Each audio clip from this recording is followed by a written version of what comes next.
إيمانا وعلى ربهم يتوكلون. الله أكبر. إنما المؤمنون الذين إذا ذكر الله وجلت قلوبهم وإذا تليت عليهم آياته.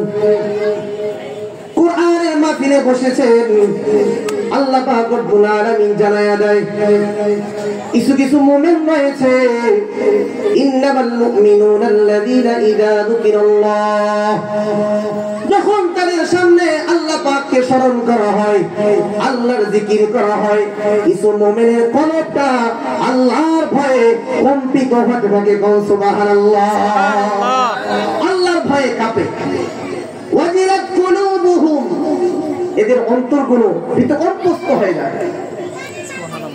وَإِذَا تُلِيَتْ عَلَيْهِمْ آيَاتُهُ زَادَتْهُمْ إِيمَانًا وَعَلَى رَبِّهِمْ يَتَوَكَّلُونَ.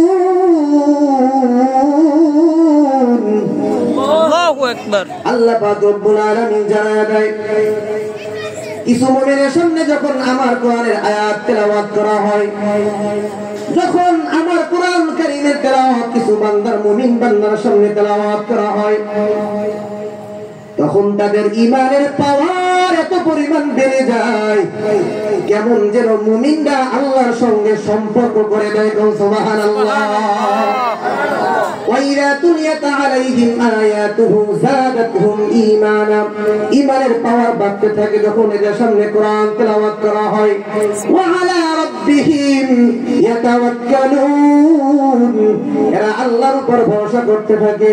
প্যারা হাবিব সাল্লাল্লাহু আলাইহি ওয়া আলিহি ওয়াসাল্লাম বলেন, যে ব্যক্তি কোরআন কারীম তেলাওয়াত করে কোরআন কারীমের হাফেজ হয়, এর জন্য একটা সংবাদ রয়েছে, দুনিয়াতে বসে যে ব্যক্তি কোরআন কারীমকে পাঠ করবে, তেলাওয়াত করবে, কোরআন কারীমকে হেফাজত করবে, কোরআন কারীমের তেলাওয়াত করবে, প্যারা হাবিব সাল্লাল্লাহু আলাইহি ওয়াসাল্লাম বলেন, মান ক্বারাআল কুরআন, যে ব্যক্তি কোরআন কারীমকে হিফজ করবে, কোরআন কারীমকে তেলাওয়াত করবে, পাঠ করবে, ফাসতাযহারাহু ফাহাল্লা হালালাহু ওয়া হাররামা হারামাহু ওয়া আদখালাহু আল্লাহুল জান্নাহ, হালালকে হালাল হিসাবে মানবে, হারামকে হারাম হিসাবে মানবে, যেটা হালাল সেটা ভক্ষণ করবে, হারামকে বর্জন করবে। প্যারা হাবিব বলেন, ফাসতাযহারাহু ফাহাল্লা হালালাহু ওয়া হাররামা হারামাহু, কাল কিয়ামতের ময়দানে আল্লাহ পাক রব্বুল আলামিন ওয়া আদখালাহুল জান্নাহ, এই হাফেজে কোরআনকে আল্লাহ তাআলা জান্নাত দিয়ে দেবেন। সুবহানাল্লাহ, সুবহানাল্লাহ। শুধু সেখানে এখান তো না, আরো কিছু কথা আছে। وشفعه في 10 من أهله وجبت لهم النار, এমন কোরআনের হাফেজ হয়েছে কিন্তু তার পরিবারের মধ্য থেকে কিছু লোক জাহান্নামী হয়ে গিয়েছে, কিছু লোক জাহান্নামী হয়ে গেছে, জাহান্নামের দ্বার প্রান্তে গিয়েছে।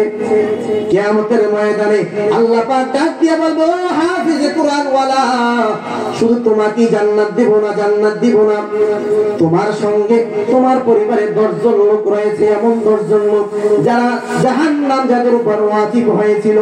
ও হাফেজে কোরআন, যাও যাও, তোমাকে আমি 10 জন ব্যক্তিকে জাহান্নামী থেকে উঠায়া জান্নাতে নেওয়ার তোমাকে আমি সুপারিশ করে দিলাম।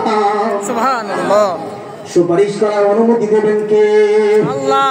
আর জোরে বলেন কে? আল্লাহ। আল্লাহ রাব্বুল আলামিন কিয়ামতের ময়দানে হাফেজে কোরআন ওয়ালাকে 10 জন ব্যক্তিকে সুপারিশ করানোর ক্ষমতা দিয়ে দেবেন।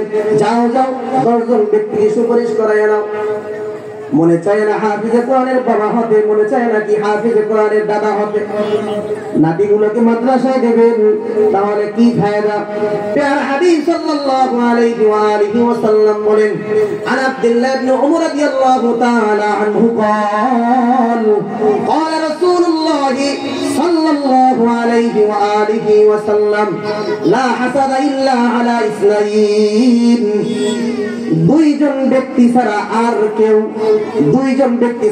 কেউ ঈর্ষা করতে পারবে না, দুইজন ব্যক্তি ছাড়া আর কেউ গর্ব করতে পারবে না।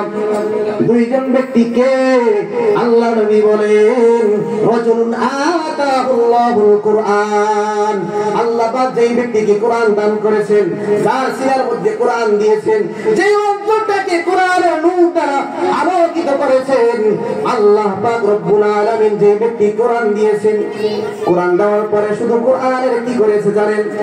আতাহুল্লাহুল কুরআন ফাহুয়া ইয়াকুমু বিহি আনা আল-লাইলি ওয়া আনা আন-নাহার, দিনে এবং রাতে তেলাওয়াত করেছে।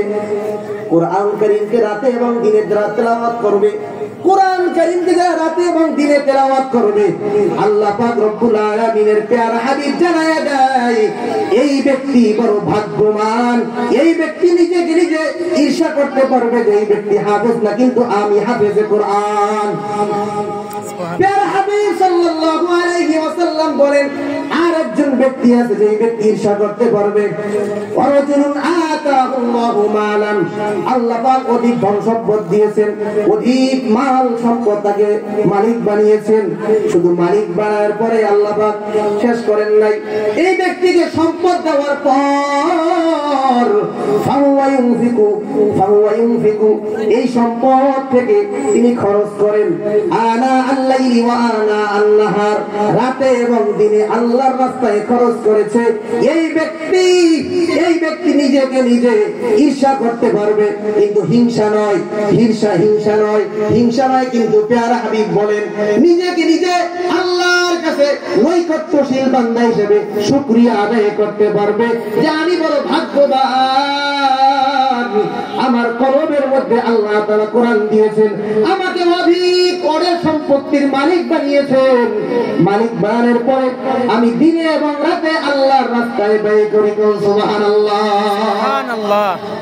অনেক সম্পদ দেওয়ার পরে কিছু লোক আছে কৃপণতা করে, মাদ্রাসা কথা কইলে তখন আর একে খুঁজে পাওয়া যায়। এরকম লোক আছে না?